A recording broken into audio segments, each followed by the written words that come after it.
Welcome back to the Toffee Blues, your source for all things Everton. I'm Ollie Hayes, and today I'm going to be talking all things the Friedkin Group.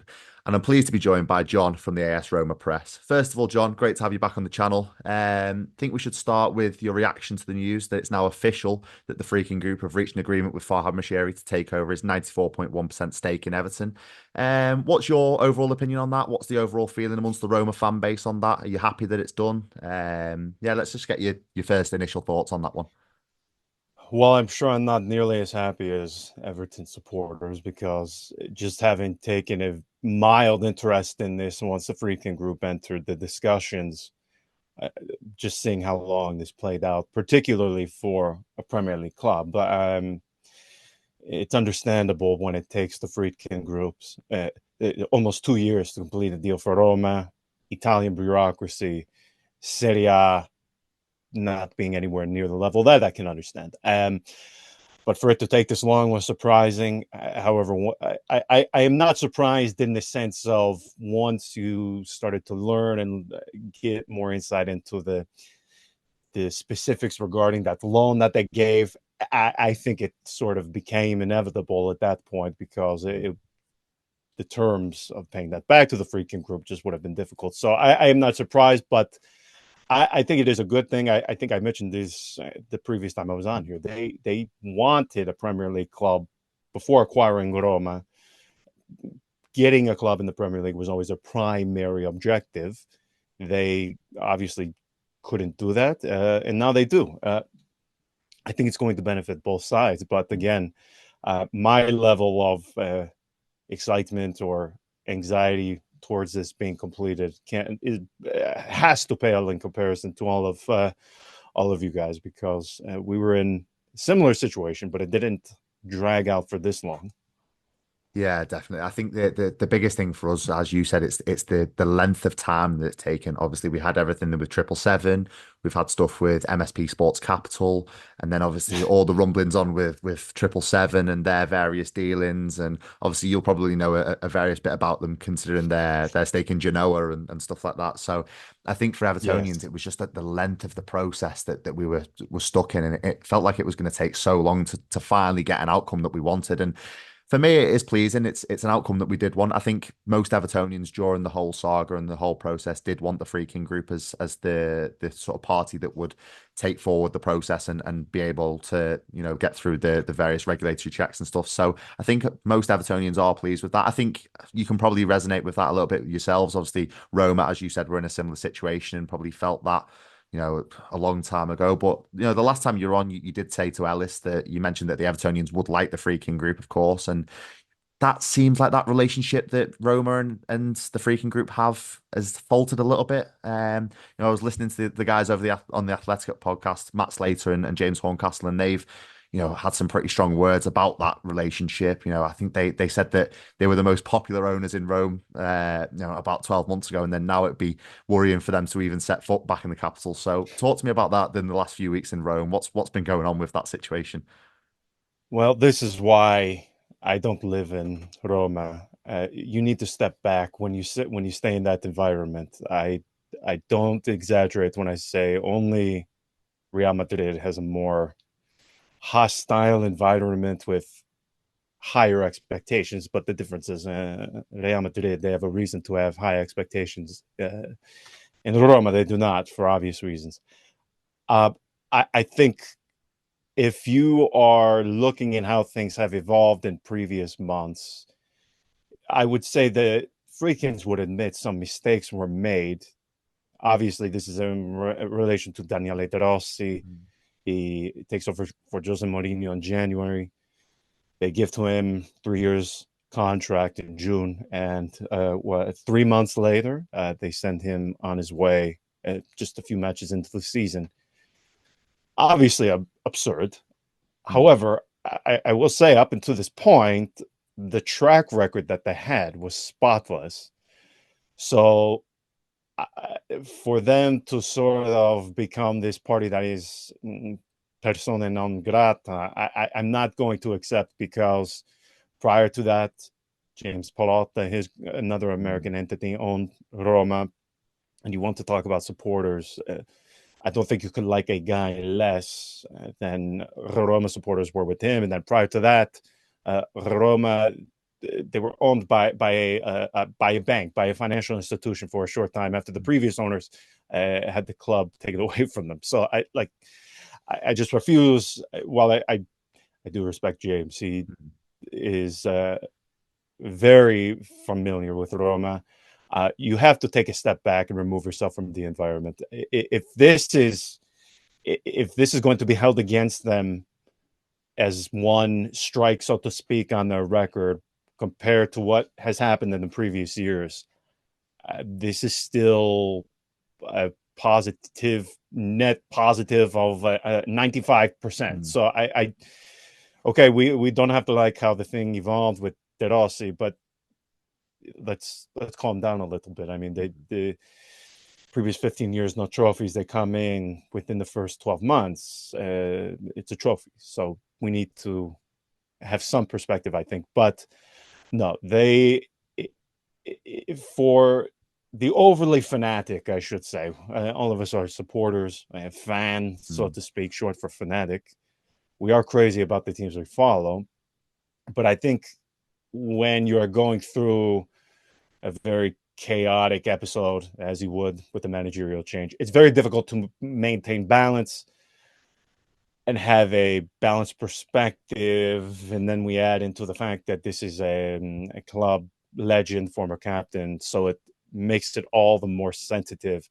No, having followed the Friedkin Group for a long time, and a lot harder than I'm willing and proud to admit, mm, I just refuse to believe that all of the goodwill and all of the positive things they had done in these previous years suddenly become done, dusted, and nullified by one decision with Daniele De Rossi. So I hope, and I would implore, if Everton supporters were judging a Friedkin Group on the previous 3 weeks, I would urge them not to, because this is this is just part of the environment of Roma. mm. I mean, there is always chaos because I don't know. We bring it upon ourselves because we think this team will finish top of the table, and then they underwhelm as per usual, and then we have to find a point of contention, and we usually send our anger in the wrong direction. But no, I wouldn't even slightly be worried if I were an Everton supporter, simply based on what has happened at Roma in these last few weeks. This is nothing. This, if anything, this is mild compared to what we expect by this time of the season. I think a lot of Everton fans can probably, take homage with that and resonate with that a little bit because listen, I'd be proud to admit it myself. We in the past have been guilty of jumping to conclusions and being very reactionary as a fan base. And, there is a lot of similarities between Roma and Everton in that sense where we are very quick to jump at a decision that's been made. And I think, from the outside looking in from the Roma situation, I think with the Daniele De Rossi sacking, I think there's been a lot of anger. There's been a lot of protest on social media, and I even read some posters saying "Go home, Yankee" or something like that. So I think that. Yeah, from the Yeah, outside looking, the vocal minority maybe at Roma are very angry about this. But as you said, it's probably not something that we should look to be worried about just yet or look to be worried at all because it is a very close player to the heart. It's a very close person to the heart of Roma fans. And, because he's been sacked, I think people will turn to the Friedkin Group and blame them for that rather than, looking at his results in the pitch. I think he was one win in 14. So I think yes, if you look at that and, as you said, take a step back from it and look at the bigger picture, I think it's, something that Evertonians can look at and go, well, we can't get too worried too soon. There is protest and there is a little bit of anger going on at Roma at the moment, but let's take a yeah. I step mean, back and look at it. if the ultras of Roma, whenever they decide to learn to write and speak in English, so everybody, the masses are able to read some of the things they wrote. I mean, the statement that they were making in protest of the Friedkin Group this past weekend at the Olimpico against Udinese, it looks like a statement that your mad aunt or uncle writes on Facebook. I mean, they're mentioning in this thing in the statement about how they are upset with how the situation of De Rossi is handled. They are mentioning their unhappiness with the updated crest of the club, which was done in 2013. So I can't. You lose me there when we begin to drag other issues into this thing. They're talking about how um, there were some Yankee go home. Uh, this was the same group that the problem they had with the previous owner, James Pallotta, was that he was never at the stadium. He was never present in Roma. He was never in this city. Okay, well, the Friedkin Group is here all the time, and now we are shifting now. Now we're shifting to a new problem. It's this will always be the case with some of the more old way of thinking supporters, and I assume this is probably not even strictly related to this country or Serie A. This is just, as you said, you have a very loud minority who I think are very misguided in where their anger should be directed. But I can't get there because, again, I said this the last time as well. If you are simply talking of resources, money, Mm. you're not going to do much better than this. You truly are not, especially when other options are the 777 group, who I've gotten to know a lot in the recent years once they acquired Genoa. The less I say of them, the better. And I mean, compared to the two, the Friedkin Group, 777, it's there is no discussion to be had, in my opinion. Yeah, no, I think you're spot on. I think, the headlines and all the anger from Rome at the moment, I think for Evertonians, they were probably a bit worried because, we look at having a period of stability now. That's what we want. We've had the Farhad Moshiri years, which, it's fair to say they have been a stretch, a struggle. And, Mm, to go to a group which seem very proper, they seem very corporate, they seem that they do things properly. And they like to spend money as well, but they like to spend money in the right areas and employ the right people. I think yes. that is a positive thing that which Evertonians want to see. So, once the news comes out that they will be agreeing a deal, and then we see all the protests happening in the same week, it does ring alarm bells. But as you say, it's the bigger picture needs to be taken, and we need to Yes. understand that it is the vocal minority at Roma that are being angry with the Freaking Group. And is it fair to say that the majority of the Roma fan base still believe in that Freaking Group and they still believe in the project that they're bringing to Rome? Absolutely. You can have issues with these individual decisions that were made, but when you take a step back and you remove yourself from the situation in the moment, it's very it. There's no this. I mean, I find the entire idea of having some sort of issue with the Friedkin Group to be comical. This entire thing. There's 25,000 other things that should be spoken of and taken issue with before the Friedkin Group, in my opinion. Uh, Even in the midst of where they have a transfer market limited by UEFA's financial fair play, they still invest significantly this past summer. Significantly. I mean, just the idea that Roma are able to lure the top scorer of La Liga to the club, to have a player going from Champions League to Europa League, it is absurd on its face most of the time. And yet still you'll have people questioning their motives, telling them to go home. They would prefer to have a local Italian guy from Roma, grew up a Roma supporter, got wealthy off of a pasta factory or something, and he spends a few million euros in the summer transfer market. To have a group of supporters is if they finished 11th but had 11 Romans in the team, they would be happy still. It's a very odd faction of supporters, but I mean, if we just look at what they have spent, there's no discussion to be had. If we are talking about commitment, both financially um, and even from a business perspective off the pitch, what they have done to move forward to try and get the stadium built, which has been a, a project at Roma since 2013. I mean, they have made more headway with the city of Roma in the few years they have been here than the previous regime did in, a decade almost. So again, to question them, I just think is such a misguided approach that you really fail to see the bigger picture in things, and you're more fixated on having again, some would prefer to see a Roma play with 11 guys born from the city, Roma supporters, and finish 11th. Some would be content with that. Yeah, It's football's a changed, particular hasn't it? place. Yeah, football's changed, and it's kind of a we've moved on from the days where a local businessman can take a club from rags to riches and build a brand new stadium or build a super squad which can challenge for league titles. I think those days are gone with the money that the likes of Manchester City and other clubs like that are plowing into it. Those days are gone. But I want to sort of switch the focus now. Obviously, we've talked about the Friedkins commitment. That's that can't be questioned at Roma, but there is a sort of questioning around the personnel that they're employing at the moment. And on the last video, Yes. you mentioned Lena Saruku, who was the CEO at Roma, and she was gaining a big rise in influence at the time when you did the video with Ellis, and she's now resigned. And there's rumors swirling that actually she could end up at Everton as the CEO. So what's happened there? What's that situation? Because that seems like a very interesting story developing there.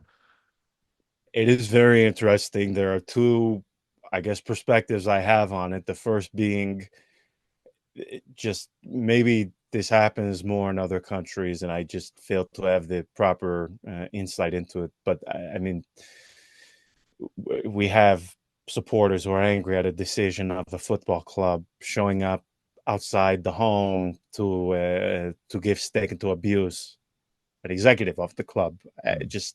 It's mad. Uh, I can't even pretend to begin to understand what somebody who would do that 8 p.m. in the evening. Most people are getting prepared to go to sleep. Meanwhile, they're plotting where, Google Maps, where how long it takes by foot to get to the flat of the CEO of Roma. It's mad. It's mad. So there's that perspective. And then the other perspective, obviously, being from a football perspective, she was gaining influence. There was a massive shift at Roma when you had Tiago Pinto. Was they called him an American term, general manager, which we would call Mm. technical or sporting director for all intents and purposes. He oversaw all of the on the pitch business. He left in January. He's not Bournemouth, but his contract, he opted to leave. He opted to leave after 3 years, and in that time, Roma went from January to May really without a sporting director, technical director, any single individual to oversee on the pitch related matters. Uh, in that time, Lina Soluku, she consolidated a significant amount of power. I discuss this fairly heavily in the weeks immediately after Tiago Pinto left. Um, whether that was done by the Friedkins as part of the plan, I have a very difficult time believing that Dan and Ryan Friedkin, they find out Tiago Pinto is going to leave. They use a consultant a lot of the time to when they have a large important vacancy like this. They use a guy who is, I believe, he is also American based in Mm. California. Charles Gould, I think is Charles Gould is his name. Retexo Intelligence is the name of his company. So Okay. they use him to consult anytime there is a big personnel matter they need to make. I have a difficult time believing that they found out Tiago Pinto is going to leave, and they just said to Lina Soluku, "Okay, well, here you steer the ship. It's all yours now until we find a new sporting or technical director." And they wind up with Florent Ghisolfi, who leaves France to come to Roma. But in between his arrival officially in June and Tiago Pinto leaving in January, she became somebody who was rarely heard from in terms of interviews. She was making more of an appearance in front of the cameras as well, pre-match interviews. She was present in Switzerland for the UEFA draws, for Mm. instance, as well. So it became very clear that she was growing in her role and her responsibilities within the team. Um, the interesting part is she begins to attain and acquire this influence after Daniele De Rossi is appointed and prior to the departure of, or I'm sorry, after the departure of Thiago Pinto. So she really Right. had no influence on the decision to appoint De Rossi and Mm. then to give him the contract renewal. Now, given how well he did in the 5 months following Jose Mourinho, they were always Yeah. going to give him a new contract. They had no option. So even if Yeah. she was against giving him a permanent deal, that wouldn't matter. He was always going to stay because he did well, and obviously his stature among the supporters. Where I think things went wrong, and uh, if she does indeed go to Everton or decides to go to Everton, I will be anxious to see because if she opts to not work with the Friedkins, then things will begin to leak out more quickly. It's very Right. slow. I mentioned this on the last time too, but they don't speak. They will not Right. speak. They don't give interviews. I have 2019 is when I began to just take odd measures to try to Mm. get to them, back channels, people at the private airports they where they fly to in the United States. The lengths you have to go to even get a cursory attempt at them is absurd. So they're not going to speak. In fact, the interview, or I wouldn't even say interview, the statement they put out on this website of Roma 3 to 4 days ago, when it became official with Mm. Everton, was the second or third public statement they've made since Wow. 2020 Mad. since acquiring the club. So they will not say anything. You will not hear from them. So obviously that means somebody like Alina Suluku is going to be relied upon more to speak. Mm. Now, how much is she speaking really for them? I I think that the Friedkins, they rely upon their executives, their upper management executives very highly. So I don't think they are trying to influence them one way or the other. But uh, I think Lena, where she went wrong in this, is obviously wanting to pull the trigger and change managers Mm. 3 or 4 matches into the season is absurd. Mm. Not to mention again just his wages weren't huge, but he just signed a new contract. So you look, it's silly for doing it then. Um, I think her biggest mistake was the naivete of the reaction. Right. This is not a normal city. In Torino, if Juventus do something like this, they don't. There is not even 5% of this reaction. You go to Milano, the same thing. Inter, Milan, they don't act this way. The only place that may come close is Napoli, but it um, it is hardly ever such a strong and decisive reaction that I think she was I think she undersold how much anger and palpable anger would come from sacking Daniele De Rossi. So I think the decision, as you said it, he wasn't exactly setting the world, Mm. uh, alight with his results. So from a footballing perspective, you can sell it after a few matches. You can sell it, but I think her mistake was under she was not giving enough credence to the emotional reaction that people would have, and she did not come out and give a public statement immediately. Right. And that is something I think the Friedkins will learn from. It's one thing to have this business belief of just silence. Mm. It is total silence from them, from all of the people close to Dan Friedkin. You have to get absurdly lucky to get any information, and that is the only reason I got anything on them. Yeah. Once in a lifetime sort of just dumb luck thing. And they are not going to, even if they think they made a mistake, they are not going to come out and say, hands raised. Yep. We did it wrong. In fact, I was glad in their statement from the other day, once it went official with Everton, they addressed Roma supporters and they didn't say, we wish we could do it again. We wish we could hit the reset. They said, we made this decision. Hey, maybe De Rossi returns to the club down the line. But Mm.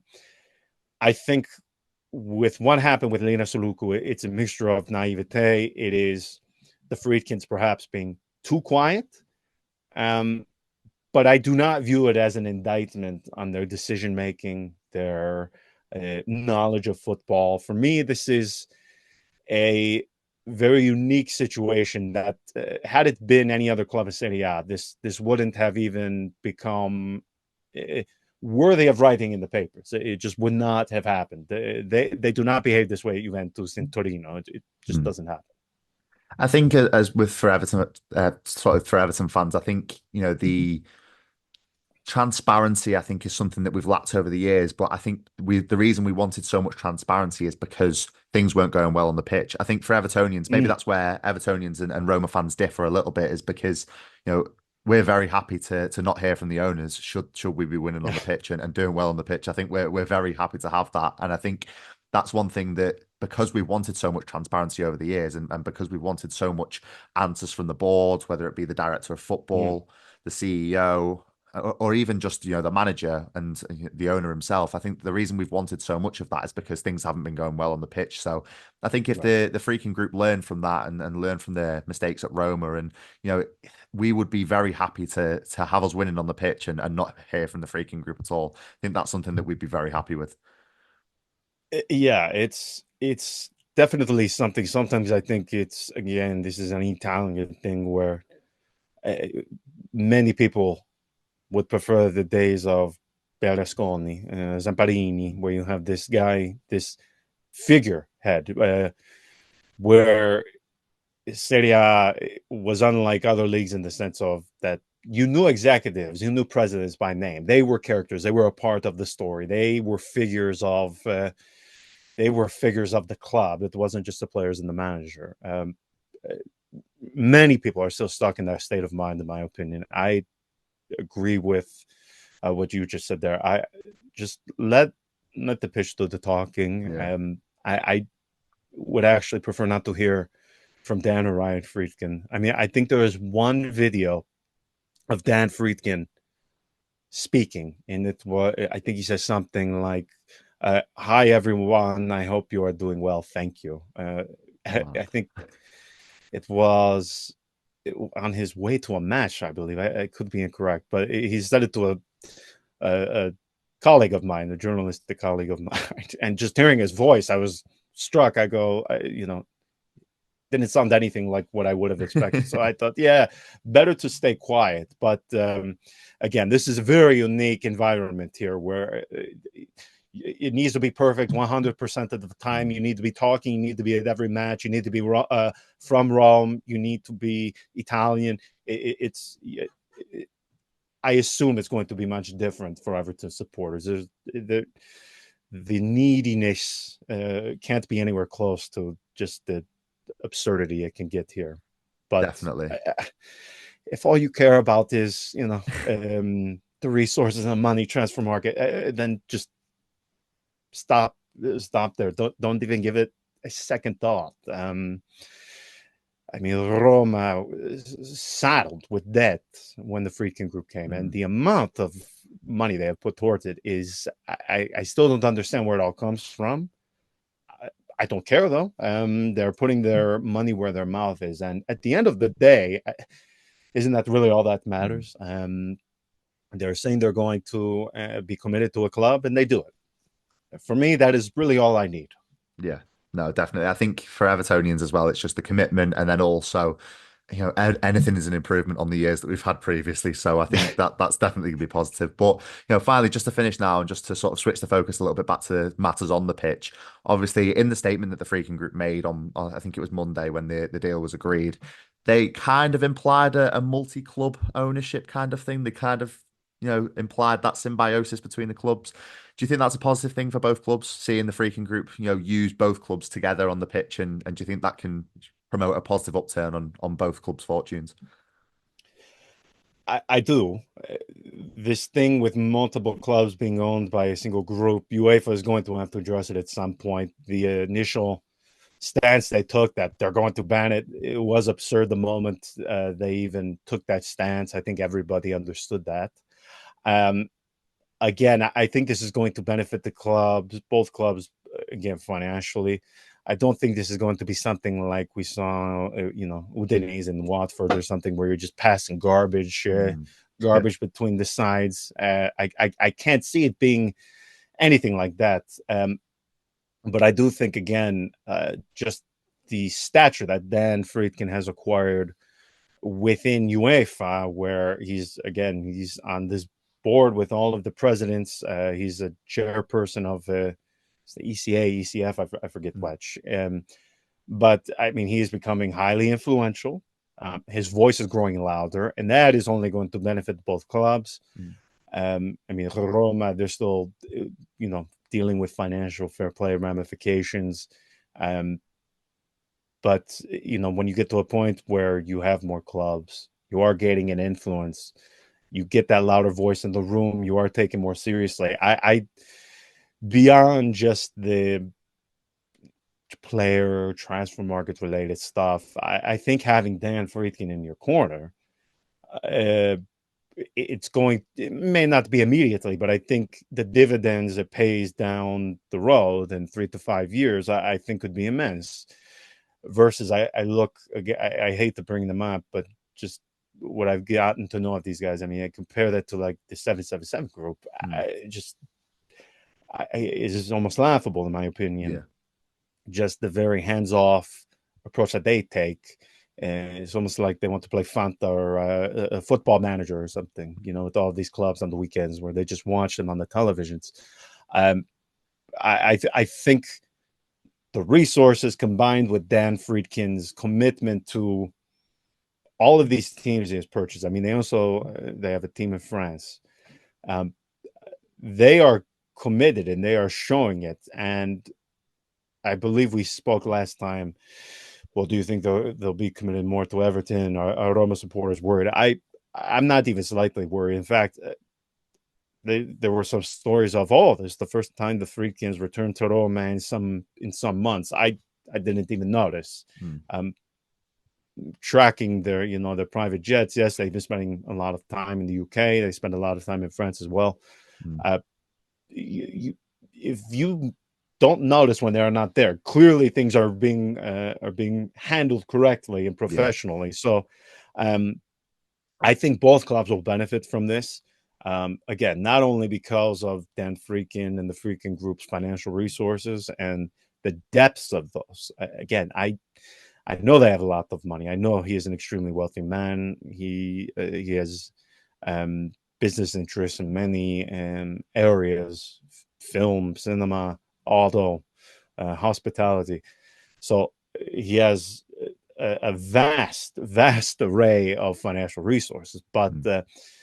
I think the fact that he is clearly trying to become a figurehead within UEFA and become a loud voice in the room of where the sport is taken, the rules, the regulations. I think that is at least of the same importance, if not more, because it's one thing to have the financial resources, but if you have an owner who is going to going to these meetings with UEFA, with the influential bodies, knowing that you and your club directly benefit with him in the room, I think is immense. So beyond the financials, I think the fact you have a Dan Friedkin committed to the sport, committed um, to gaining influence and assuring his clubs benefit from any of the decisions of UEFA. I think that is just as important. And again, I